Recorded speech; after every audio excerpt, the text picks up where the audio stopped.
Okay बच्चों, चलो let's start with the doubts of chemical kinetics.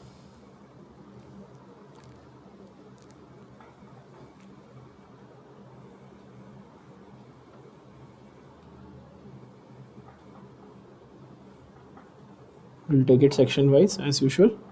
First we'll take the classical thinking section. Okay, tell me, classical thinking from the first page, what all doubts you all have?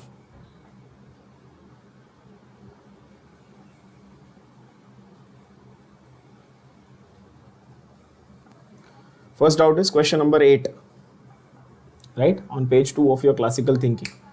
What does the question say? Rate of change of concentration of C in the given reaction, that is 2A plus B gives 2C plus 3D, is reported as 1 mole per liter per second. Calculate the rate of the reaction. So now this reaction is given in what format? We did this last time. ये reaction आपको किस format में दिया हुआ है? ये A plus B gives C plus D के format में दिया हुआ है आपको, right? तो ऐसे केस में रेट को अपन कैसा लिखते हैं? -1 by A dA by dt, याद है ये? Is equal to -1 by B dB by dt is equal to +1 by C dC by dt. तो रेट क्या है? थोड़ा सा दिमाग लगाओ. C का क्या वैल्यू दिया है? C का वैल्यू चेक करो. 2C दिया है ना, और C का जो चेंज है वो क्या है? 1 मोल पर लीटर पर सेकेंड में दिया हुआ है. तो इसको मैं ऐसे करूँ 1/2 d of C by dt, समझा? But change in concentration of C कितना दिया है? 1 मोल. मतलब ये कितना हो गया? 0.5 मोल पर litre second. That will be 0.5. So answer will be obviously option C. That will be your correct answer. 1 to 10 में और कोई नहीं है. 11 to 20 में anybody has any doubts? Just check if you have doubts in between 11 to 20. No. Next doubt is 21 to 30 में कौन सा है? 28. Question 28 is your doubt, right? Question 28 is the next doubt. Let's have a look at this. It says in a first order reaction, the concentration of reactant decreases from 0.8 to 0.4 molar. 0.8 molar से 0.4 molar गया 15 minute में. And then it is asking you time taken for concentration to become 0.1 से 0.025 molar कितना होगा? Okay, सो 15 minute में 0.8 से 0.4 गया, ठीक है. सो 0.1 से 0.025 जाने में कितना टाइम लगेगा? पहले क्वेश्चन समझ में आया? बोलो हाँ कि ना. So they've given you,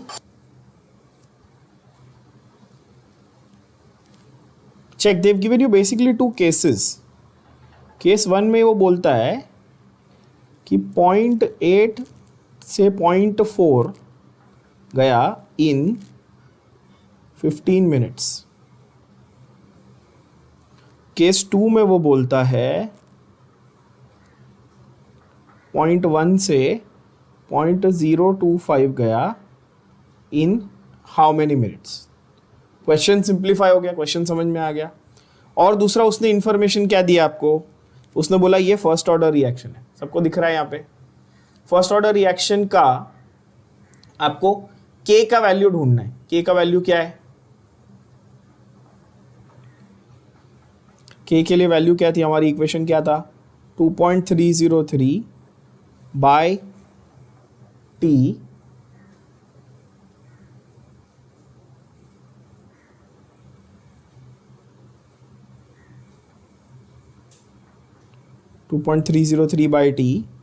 log of A0 by AT. क्या उसने फर्स्ट केस में हमको टाइम दिया है? बोलो हाँ कि ना. क्या उसने हमको इनिशियल कॉन्सेंट्रेशन और फाइनल कॉन्सेंट्रेशन दिया है? बोलो हाँ कि ना. तो इससे हमको K मिल जाएगा. सिंपल बात हो गई, आप समझ सकते हो. ठीक है, तो केस 1 का ये हो गया K. केस 2 का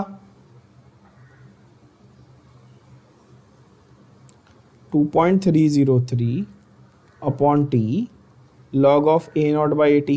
क्या करना है, सिर्फ सब्सटीट्यूशन करना है। देखो ध्यान से, तो पहले केस में ये क्या था, 15 मिनट था, बोलो हाँ कि ना। और दिस वन वाज 0.8 से 0.4, मतलब क्या मैं बोलूँ लॉग ऑफ 2, क्या मैं बोल सकता हूँ लॉग ऑफ 2, बोलो हाँ कि ना। सेकंड केस में क्या हो रहा है, 0.1 से 0.025 जा रहा है, करेक्ट। इसको भी कैंसिल आउट करके देखो कितना आएगा, लॉग ऑफ 4 आ जाएगा, यस। अब दोनों साइड के जो आपको मिल गया, एक ही अननोन बचा उसमें, आप इक्वेट करके निकाल सकते हो। That is 2.303 upon 15 into log of 2 upon 2.303 upon T into log of 4। क्या ये बात समझ में आई? 2.303 दोनों साइड पे क्या हो जाएगा, cancel, and you will have log 2 by 15 upon log 4 by t। log 4 को मैं क्या लिखूं, log 2 square. Can I write this as 2 log 2? बोलो यस और नो। कितना इजी हो गया ये। तो log 2 क्या हो गया, कैंसल। तो 1 by 15 is 2 by t। So t क्या हो जाएगा बच्चों, 2 इंटू 15 दैट इज 30। क्या ये बात समझ में आ गई? So that will be your answer. Simple, बहुत ही इजी कैलकुलेशन है। सिंपली आपको सिर्फ क्वेश्चन समझने की जरूरत थी। क्वेश्चन में वो क्या पूछ रहा था, तो ये मैंने लिख दिया आपके सामने। ये क्वेश्चन में ये जो क्वेश्चन पूछा हुआ है, ये इस तरह से आपको समझना है बस। तो आंसर क्या हो जाएगा आपका, सीधा सीधा 30 minutes, that is option C. I hope everybody got this. चलो नेक्स्ट क्वेश्चन देखते हैं। नेक्स्ट क्वेश्चन है 39th। इसमें वो पूछ रहा है catalytic decomposition of phosphine on hot tungsten at high pressure. पहली बात तो ये कि फॉस्फीन का फॉर्मूला क्या है, फॉस्फीन क्या है बताओ। फॉस्फीन इज PH3, ठीक है। Is it solid, liquid, gas, what is it? Its group 15 का hydride, obviously it's a gas, right. Any gas on surface of metal, okay, gas on metal, जैसे adsorption होता है basically. Gas on metal जैसे basically क्या होता है, adsorption. इसका और एक एग्जांपल देखेंगे अपन, हाइड्रोजन ऑन प्लैटिनम पैलेडियम। ये अपन ने बहुत बार किया है ना, हाइड्रोकार्बन्स में भी बहुत बार करते हैं अपन, हाइड्रोजन ऑन प्लैटिनम पैलेडियम वाला फंडा। एड्जॉर्प्शन वाले कोई भी आपके रिएक्शन रहेंगे ना, तो वो आंख बंद करके आप उसको जीरो ऑर्डर मार्क कर देना। क्या रहेगा, जीरो ऑर्डर, ठीक है। तो option D becomes your correct answer, that is zero order reaction, ठीक है बच्चों। So 39th will be D. Next question. Next doubt है आपका, next critical section का।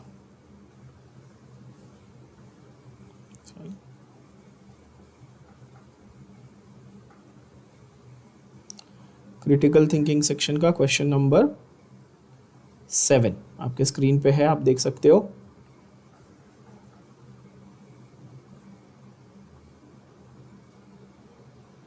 Okay. In the synthesis of ammonia from nitrogen and hydrogen gas, if 6 into 10 raised to minus 2 mole per liter of hydrogen disappears in 10 minutes, the amount of ammonia formed during this time interval is? Very easy question. Haber's process, last time भी बताया था, ये एक example दिया था किसका, Haber's process का, याद है। N2 plus 3H2 gives 2NH3, right. ये हेबर्स प्रोसेस है बच्चों, इससे अमोनिया बनता है, राइट ना। वो क्या बोल रहा है आपको, बोल रहा है 10 मिनट में 6 into 10 raised to minus 2 mole hydrogen will disappear, और उतने ही टाइम में कितना अमोनिया बनेगा। तो रेशियो जरा देखो, 3 मोल हाइड्रोजन डिसअपियर हो रहा है तो 2 मोल अमोनिया बन रहा है। बात समझ में आ रही है? ऐसा है ना फंडा, 3 मोल हाइड्रोजन डिसअपियर हो रहा है तो 2 मोल अमोनिया बन रहा है। क्या ये बात समझ में आई? तो इसका मतलब ये है, मैं ऐसा इक्वेट कर सकता हूँ, -1/3 rate of disappearance of hydrogen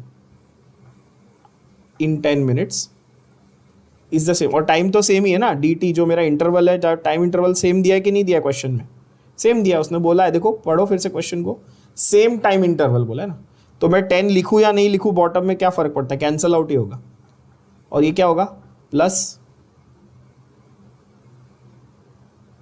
NH3/dt यानी कि बाई 10। क्या ये बात समझ में आई सबको?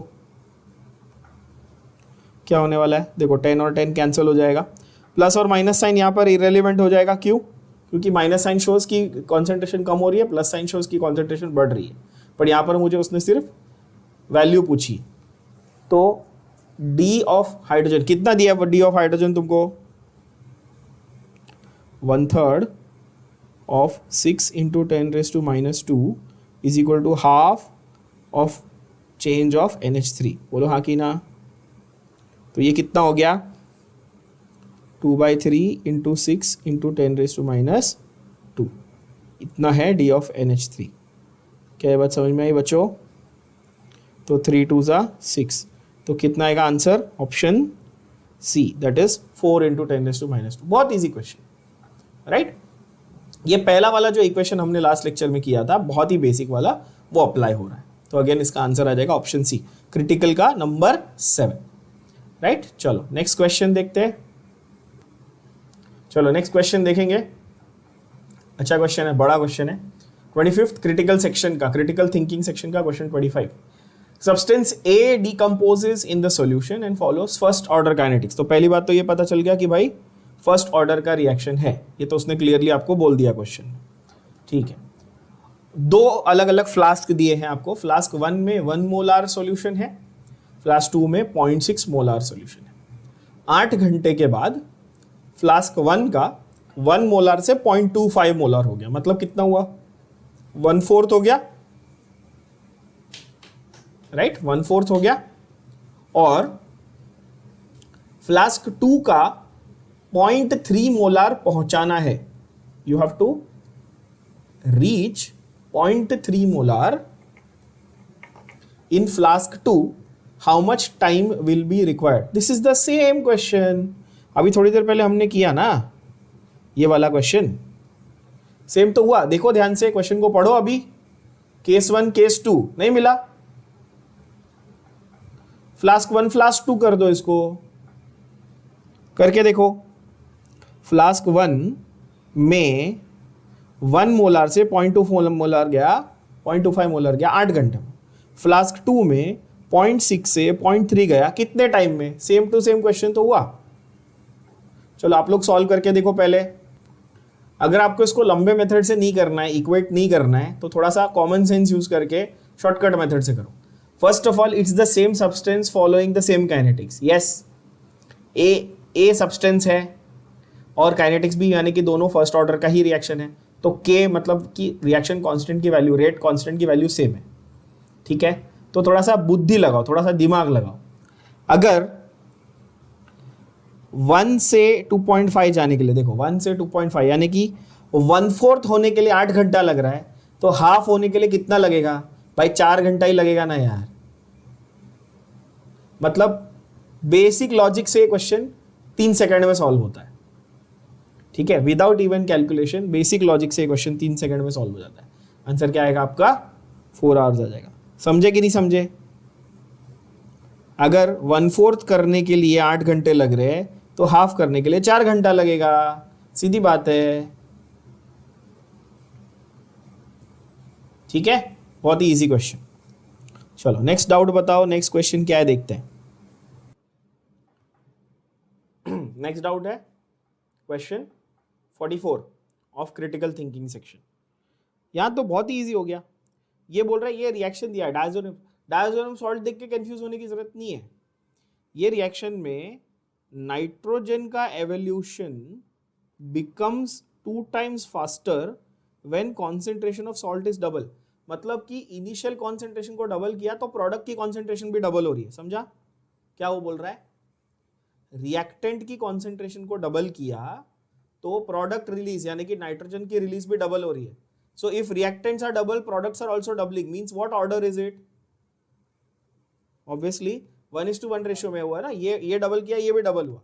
अगर ये डबल करने पे ये 4 टाइम्स होता तो तुम क्या लिखते? Second order, right. और अगर वो बोलता अच्छा ये डबल करने पे ये नो चेंज, तो आप लिखते 0 ऑर्डर, राइट. तो यहां पर वो सिंपल आपको ऐसा बोल रहा है कि भाई रेट बिकम्स डबल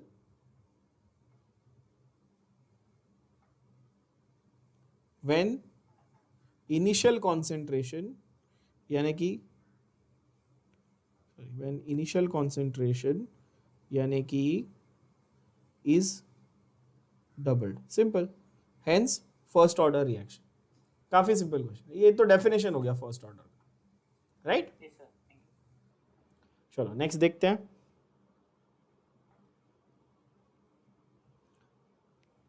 आपके कॉम्पिटिटिव सेक्शन का पहला 13,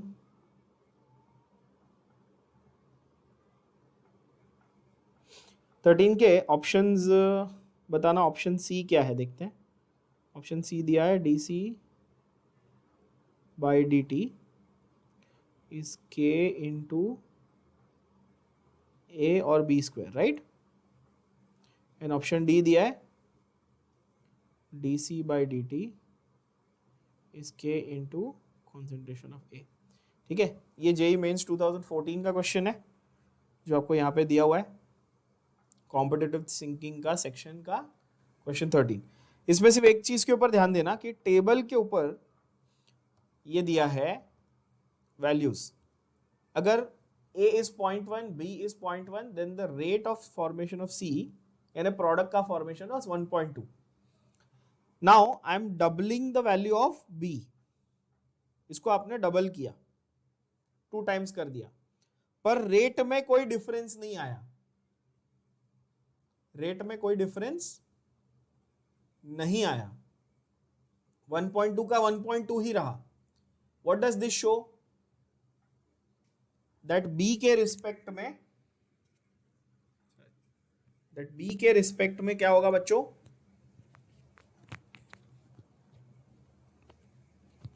बी के रिस्पेक्ट में it will be a 0 order reaction. So rate will be proportional to B raise to 0. B के रिस्पेक्ट में 0 ऑर्डर रिएक्शन. बी के रिस्पेक्ट में 0 ऑर्डर आ गया तो आंसर आ गया. ए भी नहीं है, बी भी नहीं है, सी भी नहीं, क्योंकि सब में बी के कुछ वैल्यूज दिए हुए. देखो ए बी सी तीनों ऑप्शन में. आंसर आ जाएगा आपका option D, that is D C by D T is K of A. सीधा सीधा आंसर आ जाता है आपका. बाकी कुछ और कैलकुलेशन की जरूरत ही नहीं है वैसे. ना यहां पर एक चीज का ध्यान देना पड़ेगा, थोड़ा सा ध्यान ये देना पड़ेगा कि according to this table also it shows कि भाई ये 0.1 से 0.2 किया, ए को डबल किया, बोलो हाँ कि ना. ए को आपने डबल किया तो ये रेट जो था ये 1.2 से 2.4 हुआ, तो ये भी डबल हुआ है ना. तो डायरेक्टली प्रोपोर्शनल है. ये भी एक बार ध्यान से एक बार क्रॉस वेरीफाई कर लेने का. तो रेट जो है ए के रिस्पेक्ट में कितना है? फर्स्ट ऑर्डर हो गया. मतलब ए को डबल किया तो रेट भी डबल हुआ, और बी को डबल किया तो रेट अफेक्ट नहीं हुआ. तो बी के रिस्पेक्ट में 0 ऑर्डर यानी कोई चेंज नहीं, और ए के रिस्पेक्ट में जितना दफा जितना मल्टीप्लीकेशन ए का किया उतने ही टाइम्स रेट भी चेंज हुआ. कंफर्म हो गया आंसर? तो answer will be option D, सीधा सीधा. नेक्स्ट है कॉम्पिटिटिव का 16th 16. Rate of reaction A giving products. Reaction दिया है ए बिकमिंग प्रोडक्ट्स.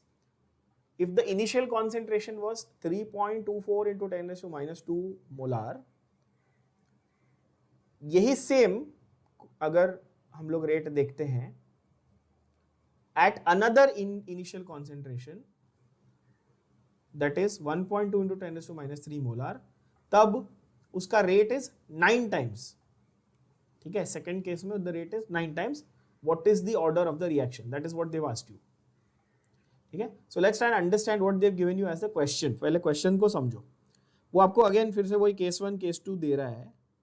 वो बोल रहा है केस 1 में रेट, तो मैं केस 1 के रेट को R1 लिखता हूं. समझे बच्चों?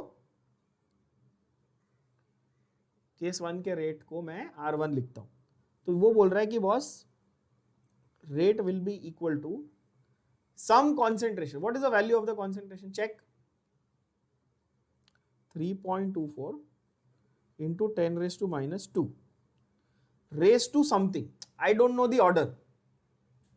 समझा आप लोगों को? मुझे वो ऑर्डर पूछ रहा है, ऑर्डर अननोन है ना, राइट? तो ऑर्डर अननोन है, मैंने लिखा x.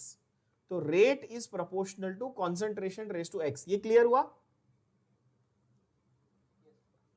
केस 2 क्या बोलता है बॉस? R2 यानी कि सेकेंड केस में rate is proportional to 1.2 into 10 raise to minus 3 raise to x. Concentration बदला, ऑर्डर सेम रखा, तो ये है R1 था, सॉरी पहला वाला R1 था. अब कैच क्या है क्वेश्चन में? वो बोलता है R1 is equal to 9 times of R2. समझा अभी तुम लोग को question? Rate at concentration of 3.24 into 10 raised to minus 2 is 9 times the rate when the concentration is this much. Clear हुई बात? है ना? तो वो आपको अभी पूछ रहा है कि ऑर्डर क्या है, यानी कि x की वैल्यू क्या है. बहुत इजी हो गया. तो आप देखो, अब आप डिवाइड कर लो दोनों इक्वेशन को. आप एक दूसरे से क्या करोगे? डिवाइड कर लो. तो क्या हो जाएगा बोलो? R1 by R2 is equal to 3.24 into 10 raise to minus 2 upon 1.2 into 10 raise to minus 3 the whole raise to x. बोलो हाँ कि ना? a raise to x upon b raise to x becomes a by b the whole raise to x, है ना? Sorry x. ये मैं maths का basic rule. Am I correct? अगर मैं मैथ्स में कहीं गड़बड़ करूं तो बता देना, मेरा मैथ्स पता है ना आप लोगों को. हाँ. So 9 times R2, 9 times R2 upon R2. तो R2 cancel is equal to 3.24 into 10 raise to minus 2 upon 1.2 into 10 raise to minus 3 the whole raise to x. तो इसको मैं ऐसा लिख दूं 3 स्क्वायर, और इसको मैं 32.4 कर देता हूं अपॉन 1.2. क्यों किया मैंने 32.4? 10 रेज टू माइनस 3 ऊपर गया, 10 बन गया. समझ रहे हो?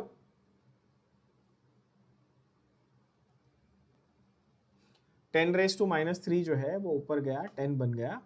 तो ये 32.4 upon 1/2 the whole raise to x. When you solve for x, what will you get? How will you solve for x now? Simple है. Correct. 32.4 डिवाइड बाय 1.2 जो है वो हो जाएगा 27 रेज टू x. तो 3 स्क्वायर, 27 क्या है? 3 क्यूब. तो ये क्या हो जाएगा? x सीधा सीधा आ जाएगा 2/3. तो आंसर आ जाएगा आपका ऑप्शन डी. समझ में आ गया? काफी अच्छा क्वेश्चन, बेसिक सिंपल मैथमेटिक्स है. Again here the important thing for you all to understand is how to read the question and understand what they are trying to say. Once you understand the case it is obvious. R1 R2 का ratio दिया है, divide करो, ratio मिल गया, खत्म हो गई बात, है ना? बहुत ही सिंपल. ओके बच्चों, तो यहाँ पे आंसर हो जाएगा option D, that is 2/3. I hope calculation सबको समझ में आ गया होगा. चलो ये क्वेश्चन है नेक्स्ट आपका, सेम कॉम्पिटिटिव सेक्शन का. नीट 2016 के, नीट के 2 फेजेस हुए थे 2016 में, फेज 1 फेज 2. ये फेज 1 का एक क्वेश्चन है. अच्छा सवाल है, क्वेश्चन को ध्यान से सुनना जरा. वो आपको बोल रहा है कि एट 10 सेकेंड्स एक रिएक्शन है जो फर्स्ट ऑर्डर का है. पहली बात, एट 10 सेकेंड्स उसमें कॉन्सेंट्रेशन थी 0.04 मोल पर लीटर, मोल्स और मोलार पर सेकेंड. ठीक है, चेंज ऑफ कॉन्सेंट्रेशन. और जो आपकी एट 20 सेकेंड्स है जो रेट है, चेंज ऑफ कॉन्सेंट्रेशन जो है वो है 0.03, ठीक है। तो रेट 10 सेकेंड्स के मार्क पे इतना था, 20 सेकेंड्स के मार्क पे इतना था, ठीक है, आफ्टर इनिशिएशन। तो इनिशियल और फाइनल में मैं 0.04 और 0.03 ले सकता हूं, और जो टाइम डिफरेंस है that I will take as 10 seconds, ठीक है। और वो मुझे पूछ रहा है कि half life of the reaction क्या है। तो पहले ये समझो बच्चों कि हाफ लाइफ का फॉर्मूला क्या था फॉर फर्स्ट ऑर्डर रिएक्शन, याद करो। हाफ लाइफ क्या था for first order? It was 0.693 by k, yes और नो, है ना, 0.693 बाय के था ना। तो मुझे के की वैल्यू नहीं रहेगी मिलेगी तब तक मैं हाफ लाइफ नहीं निकाल सकता। और के की वैल्यू के लिए फॉर्मूला क्या है फर्स्ट ऑर्डर का, बोलो? 2.303 upon T log of a naught by a T, बरोबर है? बोलो हाँ कि ना। यस। तो यहां पर अपने को फर्स्ट ऑर्डर के दोनों फॉर्मूले पता है, ठीक है। टी हाफ का फॉर्मूला भी मालूम है 0.693 बाई के का फॉर्मूला भी पता है 2.303 by t log of a naught by a t. I will take the time interval as 10 seconds, why? Because 10 और 20 सेकेंड्स के बीच में ये हो रहा है। उसने मुझे इनिशियल कॉन्सेंट्रेशन 0.04, फाइनल कॉन्सेंट्रेशन 0.03 ये भी क्वेश्चन में दे दिया है। तो मैंने क्या किया, 4/3 का लॉग ले लिया। लॉग 4 क्या है बच्चों? तो 0.406021 है, लॉग 3 कितना है? 0.4771 है, माइनस करोगे तो आएगा 1250। तो k की वैल्यू आपकी आ गई 2.303 into 0.125 the whole thing upon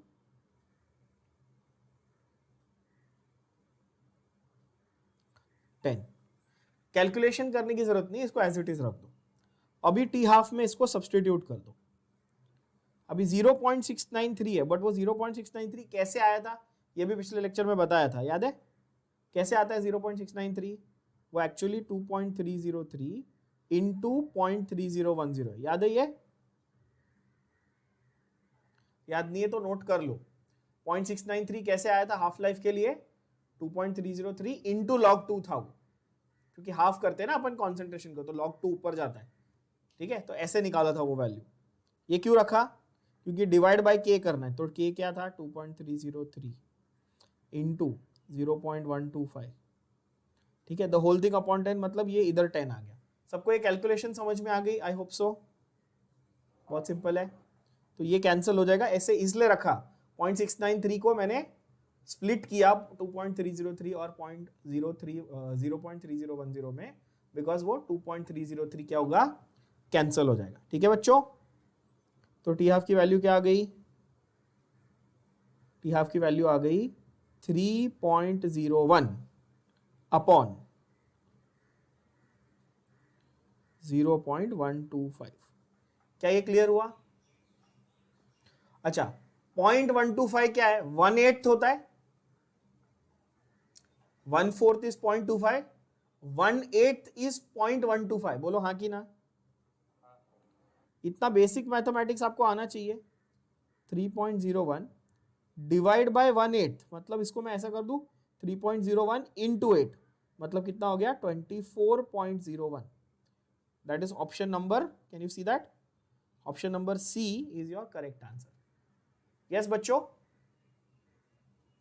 24.1 becomes your correct answer, not 01, sorry, 24.1 seconds। यहां पर एक आपको नोट करनी है चीज, अगर आपको ये नहीं पता वैल्यूज तो गड़बड़ हो जाएगी। तो अगर वैल्यूज नहीं भी पता तो और एक ट्रिक है, आप log 4 को 2 log 2 लिख सकते हो। 2 log 2 भी लिख सकते थे। पूछो क्यों? क्योंकि 4 जो है वो 2 का स्क्वायर है। अगर आपको log 4 की वैल्यू डायरेक्टली याद नहीं है तो चलेगा, log 2 की वैल्यू तो सबको आती है 0.3010। यस, ठीक है बच्चों। तो आप 2 log 2 करके भी आंसर ला सकते थे, कोई इशू नहीं है, एब्सोल्युटली फाइन। हाँ, एक ये गड़बड़ मत करना, बहुत सारे बच्चे इसमें ये करके आते हैं, 4/3 को 1.33 लिखते हैं, फिर लॉग टेबल ढूंढते बैठते हैं। 1.33 का लॉग आपको याद नहीं रहेगा, बट log 4 माइनस log 3 फिर भी मेजॉरिटी बच्चों को याद रहेगा, राइट? चलो इसके बाद कौन सा डाउट है देखें। नेक्स्ट क्वेश्चन देखते हैं, 38th वाला। स्लोप का क्वेश्चन कैसे सॉल्व करते हैं बच्चों अपन? y is equal to m x plus c. Line का इक्वेशन क्या होता है? y is equal to m x plus c, है ना। y एक्सिस पे जो है y कोऑर्डिनेट वो है ऑब्वियसली y की वैल्यू, c क्या है आपका? y इंटरसेप्ट बोलते हो इसको आप, c को मैथमेटिक्स में y इंटरसेप्ट बोलते हो। और m क्या है बच्चों? तो m आपका स्लोप ऑफ द लाइन है। यस, क्वेश्चन क्या बोल रहा है वो? For a first order reaction when the graph is plotted between log of a naught by 80 on y axis, log of a naught by 80 आ गया on y axis and time t on x axis, what is the slope of the graph. ये MHCET 2019 में आया हुआ question है। तो remember the formula बच्चों, formula क्या था बताओ? k was equal to 2.303 by t log of a not by 80, yes or no? तो अगर मैं टाइम के हिसाब से प्लॉट करूं तो कैन आई से 2.303 into 1 bye k, yes, log of a not by 80। ठीक है बच्चों, सही बोल रहा हूं?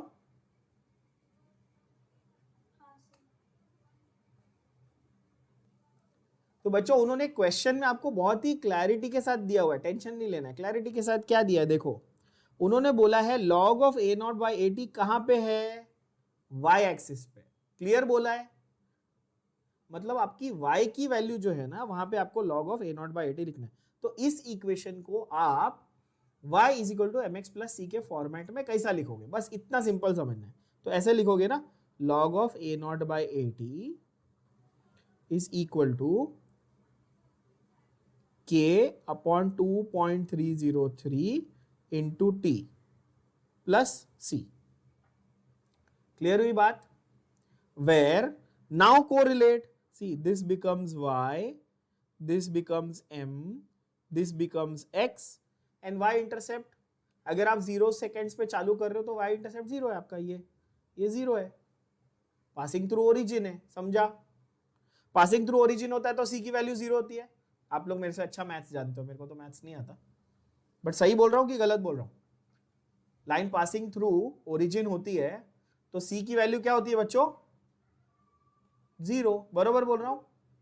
तो यहां पर m की वैल्यू क्या आ गई, सीधा सीधा देख के बता दो आंसर। आंसर आ गया option D, that is k upon 2.303। क्या ये बात समझ में आई? आपको क्या करना है, सिर्फ थोड़ा सा रीअरेंज करना था। जो ओरिजिनली हमारे पास इक्वेशन है ना, ये वाला, ये इक्वेशन सबको अभी रटा हुआ है, इस इक्वेशन को मैंने थोड़ा सा रीअरेंज किया। और रीअरेंजिंग का हिंट कहां से मिला मुझे? क्वेश्चन में मेंशन्ड है कि बॉस a नॉट बाई 80 को y बनाओ। आई होप सबको समझ में आ गया ये बात, सिंपल है ना। Last question is question 50 of your competitive thinking. Question बहुत सिंपल है, थियोरेटिकल है। क्या पूछ रहा है वो? जब आप कैटलिस्ट डालते हो तो इट इंक्रीजेस द रेट, है ना, इंक्रीजेस द रेट। तो what happens to the rate constant? Rate constant same रहता है, बढ़ता है, कम होता है, और में इंक्रीज और डिक्रीज? क्या लगता है बच्चों? बहुत सिंपल और लॉजिकल आंसर है। मैंने थोड़ी देर पहले अभी ये कहा था, rate will depend on rate constant. बोलो हाँ कि ना? रेट ऑफ द रिएक्शन के पे डिपेंड करेगा, के ज्यादा तो रेट भी फास्टर। अंडरस्टैंड क्या बोला मैंने? के की वैल्यू बढ़ेगी तो रेट ऑफ रिएक्शन बढ़ेगा। बात समझ में आई? बोलो हाँ कि ना? यस। तो आंसर यहां पर क्या होगा? बहुत ही इजी, ऑब्वियस। क्या आएगा answer? Option B, rate constant also increases. How does a catalyst function? Catalyst function कैसे करता है? एक ये छोटा सा नोट करके रखना, कैटलिस्ट कैसे फंक्शन करता है? Catalyst functions by decreasing the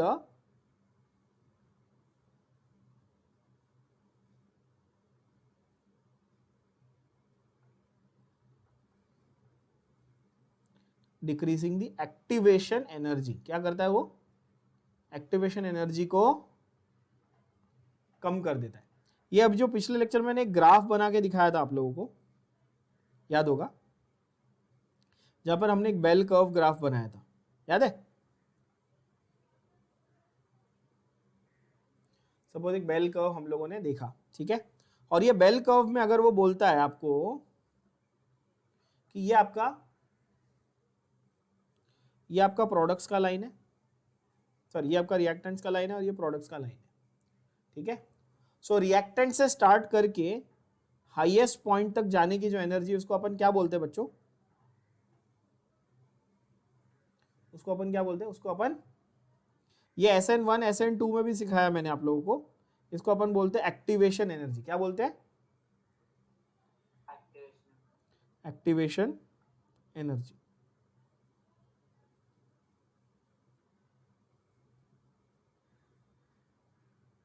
ये पार्ट को अपन एक्टिवेशन एनर्जी बोलते हैं, है ना। EA कैटलिस्ट क्या करता है कि इसको आपको एक्टिवेशन एनर्जी को थोड़ा सा कम कर देता है, तो जो स्लोप है ना वो नीचे आ जाता है, तो ज्यादा मॉलिक्यूल्स क्रॉस करके प्रोडक्ट्स की तरफ जा पाते हैं और ज्यादा फास्ट हो जाता है रिएक्शन। तो कैटलिस्ट का कोई आपको ये पूछे कैटलिस्ट हाउ इट फंक्शंस, तो आप क्या बोलोगे?